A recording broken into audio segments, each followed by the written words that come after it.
사무엘 하는 사실은 전체가 다윗에 관한 이야기로 되어 있습니다. 사무엘하가 끝날 때쯤 되니까 사실은 다윗의 말년이죠.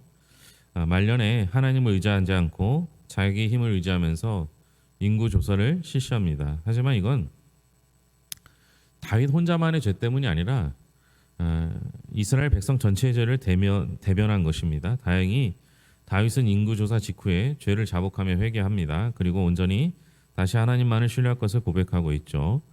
다윗은 하나님을 의지하지 않고 자기 힘을 의지하면서 인구 조사를 강행하는데요.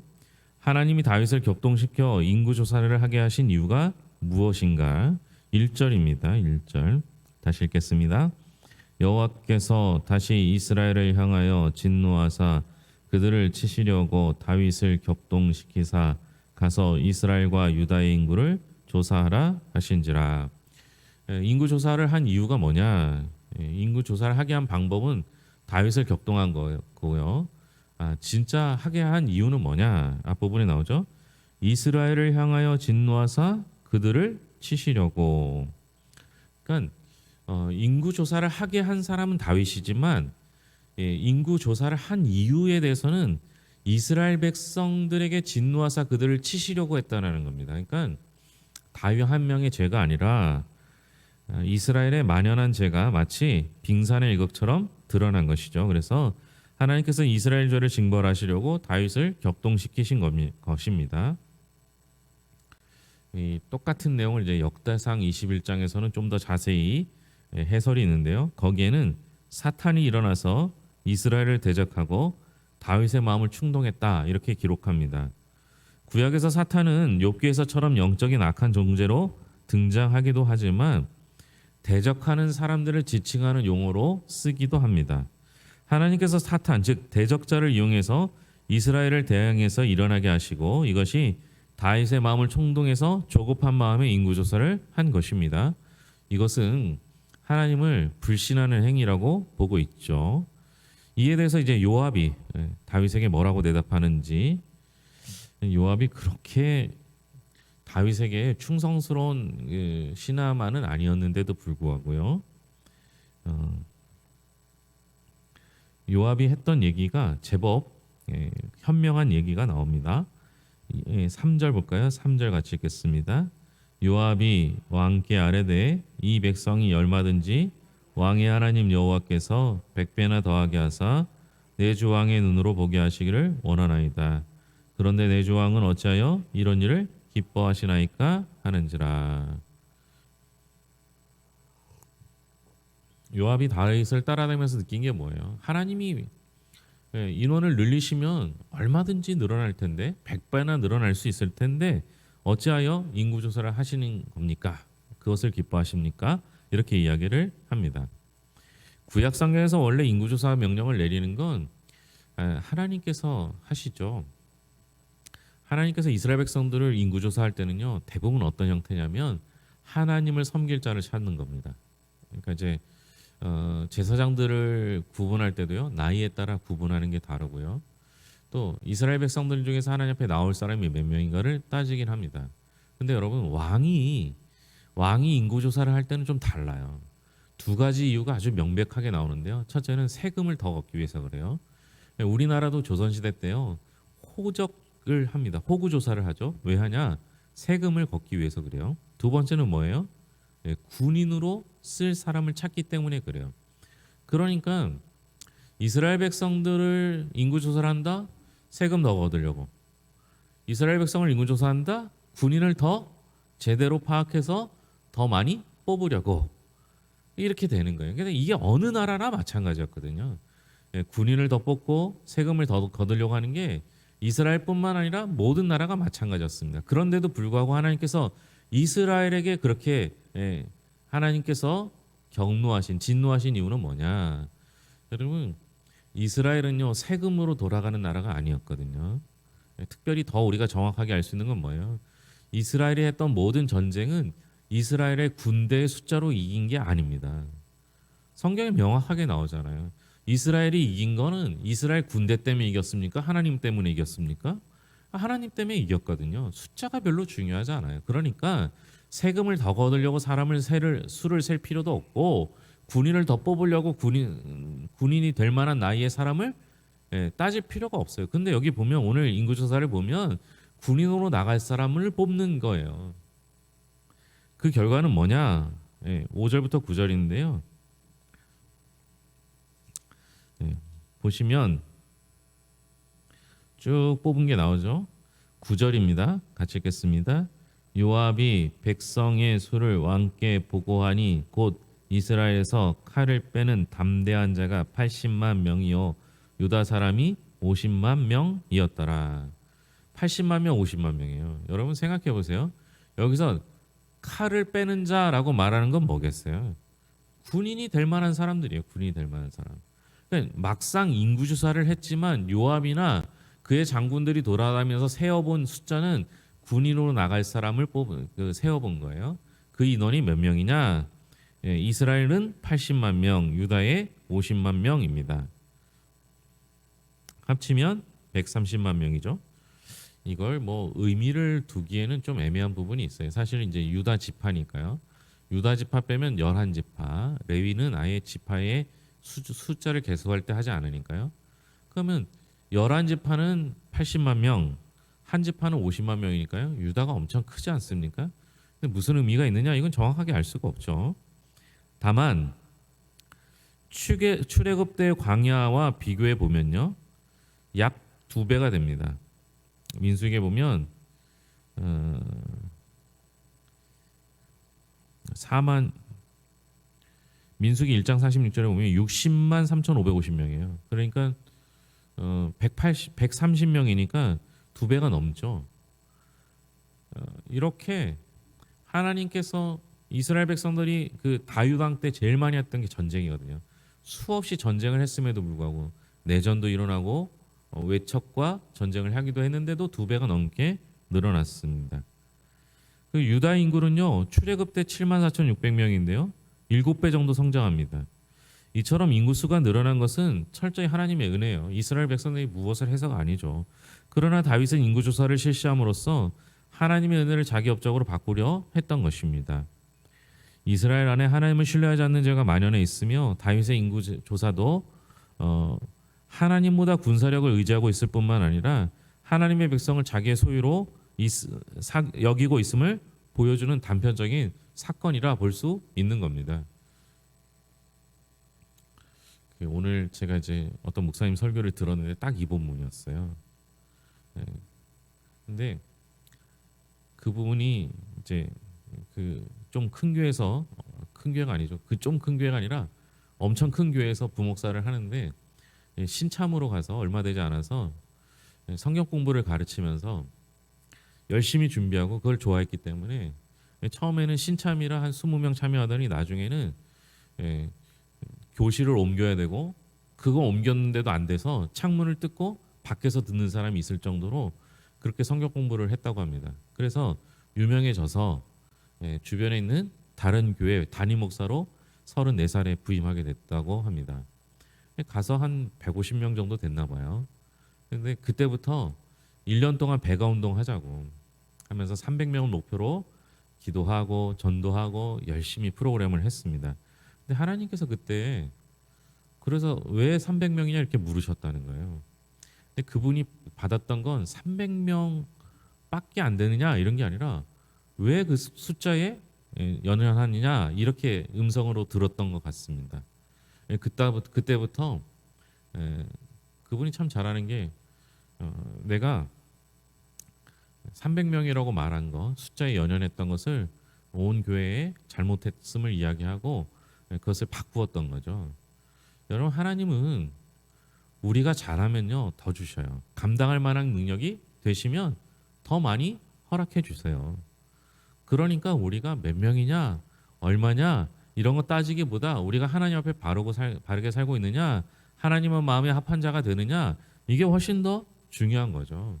그러니 여러분 우리 교회가 자랑할 게 참 많지만 숫자도 자랑하고 싶죠. 저도 누군가 요새 물어보면 저희 100명 넘었습니다. 제가 우리 전호팀과 나눴는데요. 우리 교회 일대 초대 개척하신 목사님을 지난주에 만났어요. 우연찮게 만나서 이렇게 얘기하는데요. 그분이 우리 교회 이제 개척하고 초기에 전성기를 이뤘는데 한 150명 이상 갔다고 얘기를 들었어요. 그러니까 우리가 이제 거기에 이제 거의 따라가는 형태가 됐죠.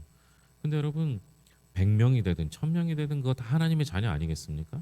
우리 교회를 다녀도 되고 다른 교회를 다녀도 되고 다 마찬가지잖아요. 그건 자랑거리가 되는 게 아니죠.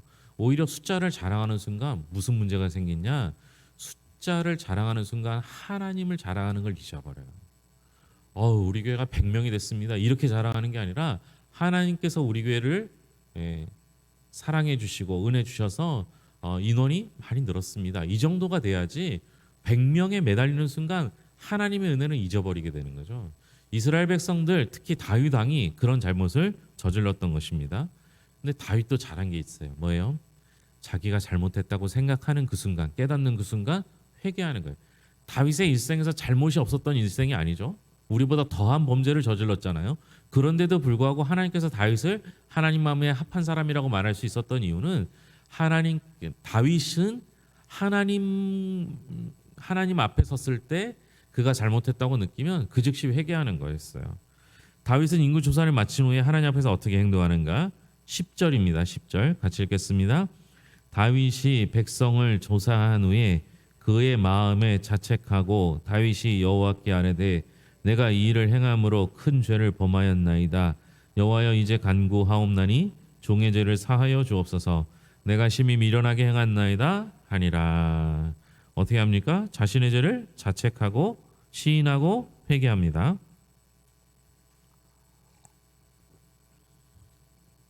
물론 이제 역대상 21장을 보면서 이제 비교해 보면 조금 다르긴 하지만요. 오늘 요 본문 10절 말씀만 보면 누군가 지적을 해서 다윗이 회개한 게 아니라 인구 조사를 하고 보고를 듣고 난 후에 스스로 자책한 거거든요. 그 참 다윗은 대단한 거예요. 오히려 이제 예전에 잘못을 저질렀을 때는 다른 누군가가 뭐 나단 선지자가 비유를 들어서 하는 것을 통해서 자신의 죄를 깨닫는데요. 다윗이 말년에 더 잘한 게 있다면 스스로 잘못을 깨닫는 거예요. 여러분 잘못은 할 수 있어요.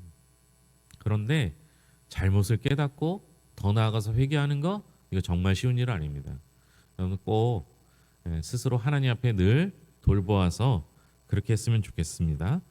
물론 이제 역대상 21장에 보면 하나님께서 이 일을 악하게 여기셔서 이스라엘을 치시자 다윗이 하나님께 죄를 자백하는 장면이 나옵니다. 다윗이 인구 조사를 하자 하나님은 그에 대한 징벌로 이스라엘 백성들을 치신 것이죠.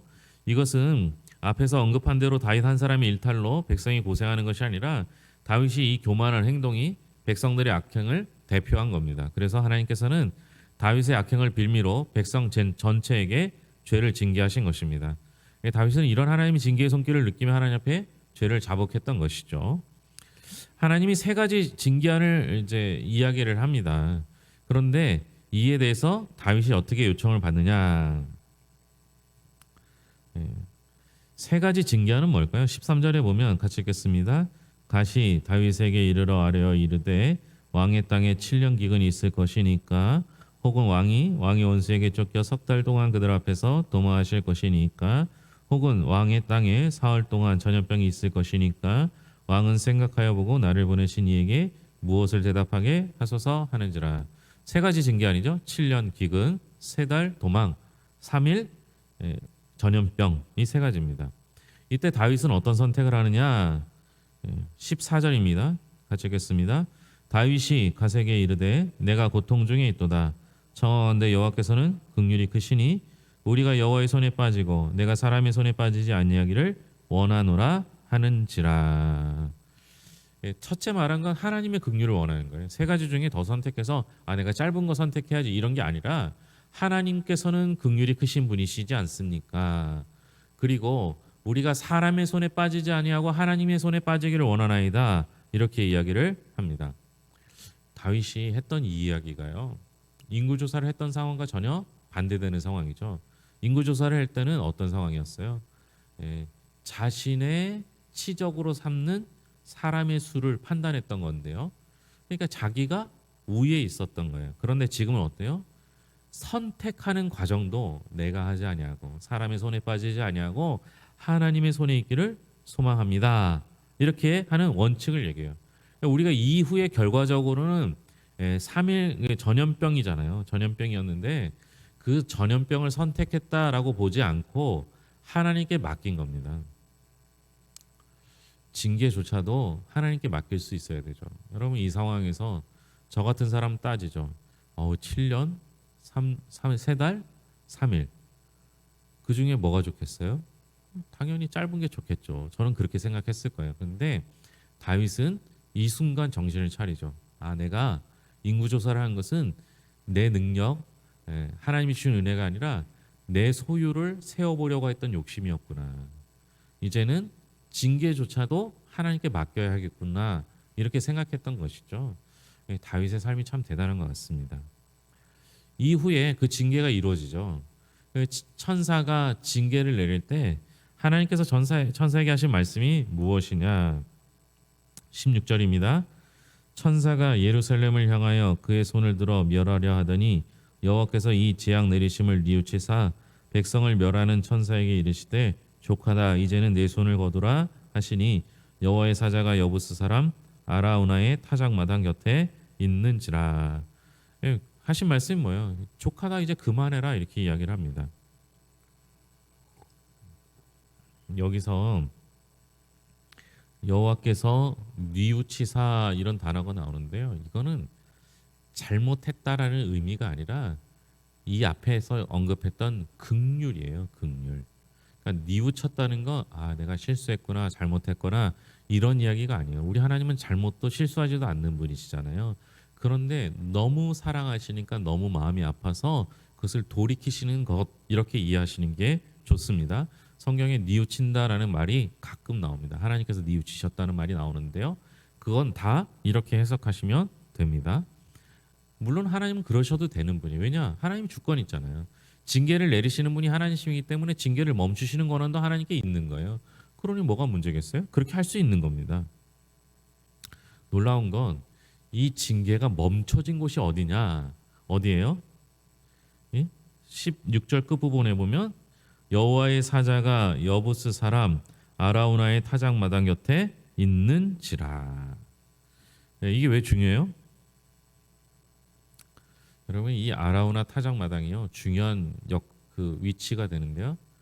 나중에 솔로몬 성전이 세워졌던 곳이에요. 그리고 이 지역을 정확히 보면 아브라함이 이삭을 바치라고 할 때 하나님께서 손수 수장을 준비하신 은혜의 장소 모리아산이기도 합니다. 그러니까 이 장소가 아무 의미 없이 그곳에서 멈춰진 곳이 아니에요. 하나님의 징계가 멈춰진 그곳에 교회가 세워지는 거예요. 여러분 이걸 기억했으면 좋겠어요. 하나님의 징계가 멈춰진 곳은 어떤 곳이에요? 다윗이 회개했던 곳이에요. 하나님께서 징계를 내리시다가 하나님의 사랑과 긍휼로 멈추신 곳이 성전이 된 거예요. 오늘날 성전에 여러 가지 역할이 있겠지만 그 중에 하나가 뭐예요? 하나님께서 징계를 거두시고 징계받을 사람에게 긍휼과 은혜와 사랑을 베푸신 곳이 성전인 거예요. 그러니까 여러분 이곳에 나오실 때는 어떤 의미인 거예요? 여러분들은 징계받아야 할, 우리 모두는 징계받아야 될 사람이에요. 죄가 있으니까요. 하나님 앞에 죽어야 마땅한 사람이에요. 그런데 성전에 나오는 이 순간 하나님께서 징계를 멈추시고 하나님의 사랑과 긍휼을 우리를 살리시는 곳이 교회가 되는 거라는 거예요. 그러니까 이 아라우나의 타작마당이라는 것이 그런 의미로 이해하실 수 있는 거예요. 여러분 우리는 하나님께서 세우셔야만, 하나님께서 건강을 주셔야만, 하나님께서 은혜를 주셔야만 살 수 있는 존재예요. 인구조사를 통해서 이스라엘 백성들이 징계를 받았지만 다윗의 회개를 통하여 하나님께서 다시 뉘우치시고 사랑과 긍휼을 베풀어 주셔서 그곳에 하나님의 성전을 세우시는 공간으로 만들어 주셨다라는 거예요. 이게 얼마나 감사한 일입니까? 여러분들이 사는 곳, 가정에서든 직장에서든 어디서든 하나님 앞에 회개하는 장소가 되기를 소망합니다. 그렇게 되면 하나님께서 그곳에서 하나님께서 뉘우치사, 잘못했다가 아니라 하나님께서 징계를 내리시려고 하다가도 너무나 나를 사랑하셔서, 너무나 마음이 아프셔서, 너무나 긍휼하셔서 그것을 하나님을 섬기는 예배의 장소로 만드신다는 사실을 기억하시고 언제 어디서나 다윗처럼 하나님 마음에 합한 사람이 될 수 있기를 바랍니다. 기도하겠습니다. 하나님 아버지 감사합니다. 우리가 잘못을 깨달으면 그 즉시 회개하는 은총을 허락하여 주시옵소서. 하나님 아버지, 이스라엘이 하나님을 멀리했습니다. 하나님을 떠났습니다. 하나님과 함께하지 못했습니다. 그래서 이스라엘 백성들에게 하나님이 진노하셨습니다. 그 일로 말미암아 다윗이 인구 조사를 했고, 인구 조사를 하면서 하나님의 은혜가 얼마나 큰지를 깨달았고, 스스로 자책하여 하나님 앞에 회개하는 영혼이 되었습니다. 하나님 아버지, 여러 사람의 잘못으로 말미암아 징계는 시작되었는데 다윗의 회개로 말미암아 이스라엘 백성들은 하나님의 긍휼을 입게 되었습니다. 하나님 아버지, 오늘 우리도 하나님의 긍휼을 입는 자 되게 하여 주시옵고, 하나님께서 우리를 통하여 성전을 세우시는 그 은총을 누리게 하여 주시옵소서. 하나님의 징계가 멈춘 그곳에, 하나님의 긍휼이 싹튼 그곳에, 하나님의 사랑이 뿌려진 그곳에 성전이 세워졌습니다. 오늘 우리 교회가 그 역할을 감당하는 교회가 되게 하여 주시옵소서. 하나님의 징계가 멈춘 곳에, 하나님의 긍휼이 넘치는 곳이, 또 하나님의 사랑이 풍성한 곳이 우리 교회가 될 수 있도록 인도하여 주시옵소서. 그래서 하나님 아버지, 교회 안에 서로를 판단치 않게 하시고 서로 사랑하며 섬기게 하여 주셨고, 날마다 하나님의 은혜가 가득 찬 교회로 쓰임 받게 하여 주시옵소서. 하나님 앞에 기도하는 영혼들 붙잡아 주셔서 여러 가지 각각의 사정들을 놓고 기도할 때마다 문제들을 해결해 주시옵고, 이제는 자신의 문제뿐만 아니라 더 나아가서 우리 성도들을 위하여 지역을 품고 기도하는 영혼들이 되게 하여 주시옵소서. 모든 것을 예수님의 이름으로 기도합니다. 아멘.